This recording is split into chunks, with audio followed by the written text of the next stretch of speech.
Landlord chicken biryani and the magical fox. बहुत पहले एक गांव में भोलाराम बोलकर एक गरीब किसान रहता था। वो बहुत बुद्धिमान था और चतुर भी था।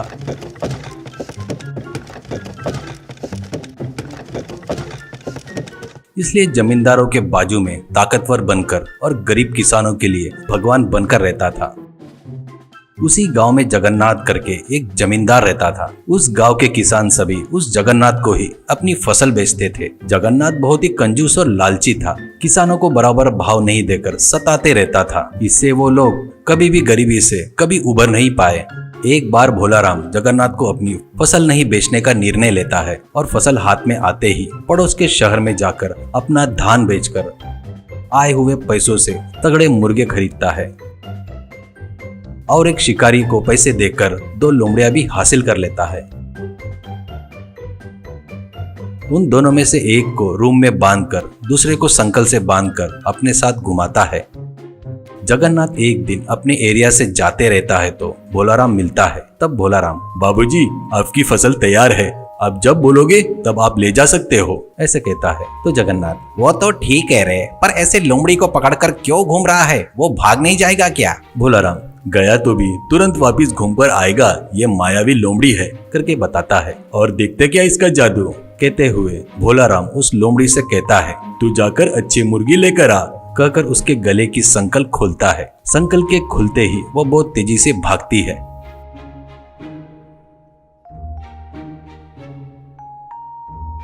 तू पागल है क्या? वो लोमड़ी तो दोबारा तेरे नजर में आएगी नहीं, करके बोलता है जगन्नाथ। भोलाराम, आपको उसके बारे में नहीं पता, वो मायावी लोमड़ी है। कल आप हमारे घर पर खाना खाने के लिए आओ, आप आएंगे करके विश्वास से मुर्गियां मंगवा रहा हूँ, देर ना करते हुए जल्दी आना, ऐसा कहता है भोलाराम। अगले दिन दोपहर तक बढ़िया खाना बनाता है भोलाराम। उसका घर कुछ ही दूरी पर रहता है। तब उसको बिरयानी के मसालों की खुशबू आती है। वहाँ खाने के टेबल पर कई प्रकार के चिकन के आइटम बनाकर अलग अलग थालियों में तैयार था। अरे भोलाराम, तुम्हारी लोमड़ी कहाँ है? उसको भी लेकर आओ, वो भी अपने साथ खाना खाएगी, ऐसे कहता है जगन्नाथ। अरे उसको क्या जल्दी है जी, पहले अपन लोग निपटाएंगे, ऐसा कहता है भोलाराम। दोनों लोग मिलकर खाना खाते हैं।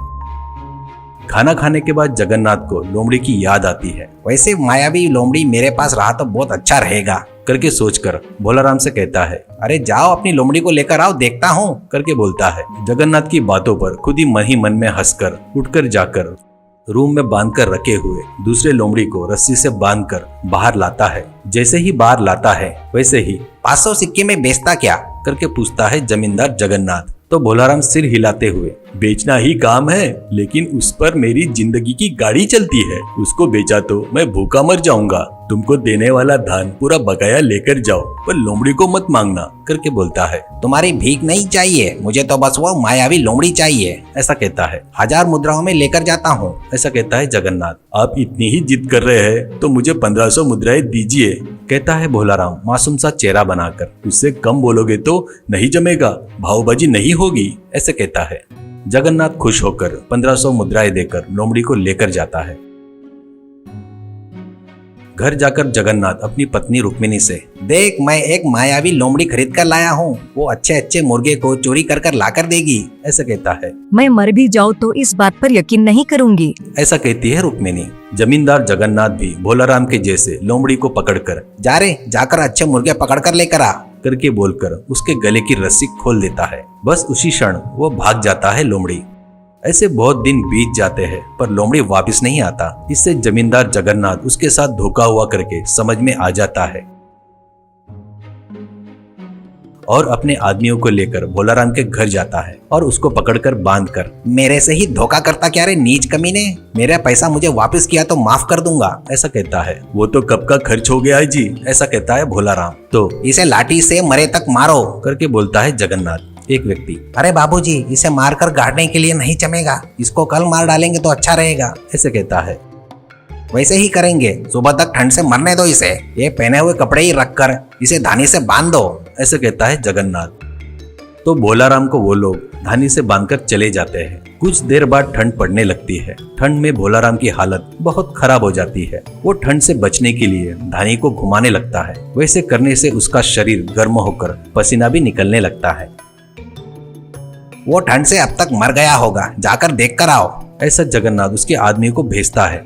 वो जाकर देखकर आकर, मालिक वो ठंड से मरा नहीं और पूरा शरीर पसीने से भरा है और वो शरीर पर फूंक रहा है करके कहता है। इसमें कोई राज है सोचकर जमींदार उसके पास आकर, अरे भोलाराम, इतने ठंड में तुझे इतना पसीना कैसे निकल रहा है? कहता है तो हंसते हुए, बगैर किसी कारण से किसी निरपराधी को सजा दिए तो क्या होगा बाबूजी? मैंने तुमको जो लोमड़ी दिया था ना, वो सचमुच मायावी थी। तुम उसको किसी कारण से गुस्सा दिलाए होंगे। कहीं उसकी महिमा पर तुम्हारे घर वालों ने विश्वास नहीं किए होंगे। वो बात पता चलने पर वो फिर से नहीं आएगी। वैसा ही कुछ हुआ होगा, ऐसा बोलता है जगन्नाथ। तो फिर इतनी ठंडी में तुझे पसीना कैसे निकल रहा है? इसका राज क्या है? करके पूछता है। नजर के सामने दिख रहा था तो उसे आप नहीं माने। मैंने जो कपड़े पहने हैं ना, इसे आप क्या समझ रहे हो? ये भी बहुत चमत्कारी है। ये पहने तो ठंड में गर्मी लगती है और गर्मियों में पहनने से ठंड रहता है, करके बताता है भोलाराम। तो वो कपड़े को 500 मुद्रा में बेचता क्या? करके कहता है जमींदार। कृपया करके भावबाजी मत करो, ये हमारे दादाओं के जमाने से आ रहा है। मैं इसे किसी भी कीमत में नहीं बेचूंगा, ऐसा कहता है भोलाराम। वो मुझे चाहिए, बदले में 1000 मुद्रा ले ले, ऐसा कहता है जगन्नाथ। तुमको ये उतना पसंद आया तो इसके 2000 मुद्राएं दे दो। ये तुमको दे दिया तो मैं ठंड से मर जाऊंगा, ऐसा कहता है भोलाराम। जगन्नाथ उसको मांगे उतने पैसे देकर उससे वो शर्ट लेकर घर में जाकर धोकर सुखाता है। बाद में ठंडी में सिर्फ शर्ट पहनकर अपने ससुराल जाता है। वहाँ बहुत ठंड पड़ती है। वैसे उसको देखकर सभी हंसते हैं। भोलाराम ने उसको फिर से धोखा दिया करके उसको समझ में आ जाता है। इस बार भोलाराम के झांसे में नहीं आऊंगा करके और उसको मरवाऊंगा करके निर्णय लेता है। उसके आदमी फिर से भोलाराम को पकड़कर लाते हैं। इस बार जगन्नाथ उसको एक बोरे में बांधकर समुद्र के किनारे एक पहाड़ी पर ले जाता है। वहां पर एक पेड़ की डाल समुद्र के ऊपर थी। बोरे के उस डाल से बांध देते हैं। फिर जगन्नाथ चिल्लाकर, अरे उस डाल को काट दो, इससे छुटकारा मिल जाएगा, ऐसे कहता है। तो उसका नौकर कुछ देर तक उस डाल को काटकर, मालिक ये डाल बहुत मजबूत है, इसे काटने के लिए बहुत समय लगेगा, मुझे बहुत भूख लगी है, खाना खाकर आता हूँ फटाक से, ऐसा कहता है जगन्नाथ। मुझे भी भूख लगी है रे, ये कहाँ जाएगा, ले चल खाकर आएंगे, करके वहां से निकलते हैं। वो जाने के बाद भोलाराम, मुझे नीचे उतारो करके चिल्लाता है। इतने में जगन्नाथ के ससुर जी लाल किशन अपनी लड़की को देखने के लिए उधर से आ रहा था। वो आवाज सुनकर, कौन है करके चिल्लाता है। भोलाराम उसकी आवाज पहचान लेता है। उसको कुबड़ है करके भोलाराम को पता भी था और कोई भगवान जैसा आया है सोचकर, नीचे उतारो बाबूजी, मेरा कुबड़ गया है करके बोलता है। लाल किशन, कुबड़ गया क्या करके बोलता है। तो आपको पता नहीं होगा, इस बोरे में बैठे तो कुबड़ ठीक हो जाता है। मुझे उतारो, आपको ही पता चल जाएगा। हमारे लोग अब तक आ जाने को होना था, पता नहीं क्यों नहीं आए। फिर से यह बोरा ले जाकर जिनका है उनको दिए तो वो लोग 1 घंटे के 100 मुद्राएं नाक पकड़कर वसूल करेंगे, ऐसा कहता है भोलाराम। वो बात है क्या, मुझे भी कुबड़ है, मुझे भी थोड़ी देर बैठने देता क्या, तेरे को 100 मुद्राएं देता हूँ, ऐसा कहता है लाल किशन। तो भोलाराम कैसे तो भी करके बोरे से बाहर आकर लाल किशन को उस बोरे में फिर से पेड़ के डाल को बांधकर अपने रास्ते से निकल जाता है। बाद में जगन्नाथ अपने आदमी के साथ आकर पेड़ के डाल को काटकर समुद्र में गिरा देता है।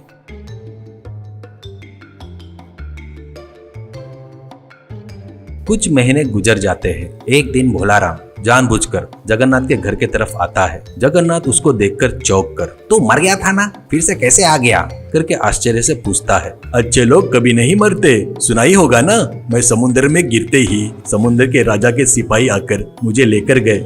समुद्र राजा ने मेरा अच्छा आदर सत्कार करके अपने राज्य में ही रहने को बोले। मेरी अप्सरा जैसी लड़की से शादी कर दिए। वहाँ पर सब अप्सराएं हैं। वहाँ पर जिधर देखो उधर सोना हीरे मोती है। वहाँ पर उनको खाने पीने के सिवा और कोई काम नहीं है। मैं काम करने वाला हूँ, मुझे वहाँ पर ठीक नहीं लगा, इसलिए चले जाता करके समुद्र राजा को बताया। वो नहीं बोले।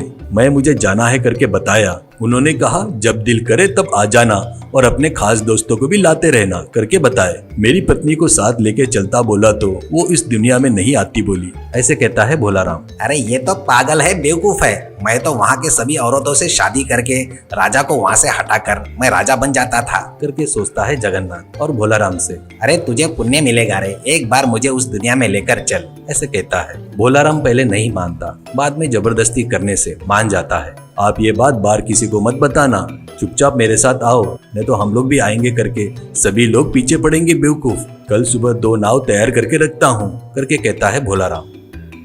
अगले दिन समुद्र के किनारे में 2 नाव तैयार रहते हैं। एक लकड़ी का था और दूसरा मिट्टी का था। जगन्नाथ के आते ही उसको मिट्टी के नाव में चढ़ाकर वो लकड़ी के नाव में चढ़ता है। दोनों नाव समुद्र में बहुत दूर जाने के बाद भोलाराम अपने चप्पू से जोर जोर से अपने नाव पर मारते हुए, इसकी आवाज से समुद्र के दूत आएंगे, ऐसे कहता है। जमींदार जगन्नाथ इधर उधर देखकर ज्यादा देर बर्दाश्त नहीं कर पाता। मेरे नाव पर मारे तो आवाज ज्यादा आएगा, करके खुद के नाव पर चप्पू से जोर जोर से मारते ही वो मिट्टी का नाव टूटकर जमींदार जगन्नाथ समुद्र में डूब जाता है। भोलाराम हंसकर अपने नाव से वापिस आ जाता है।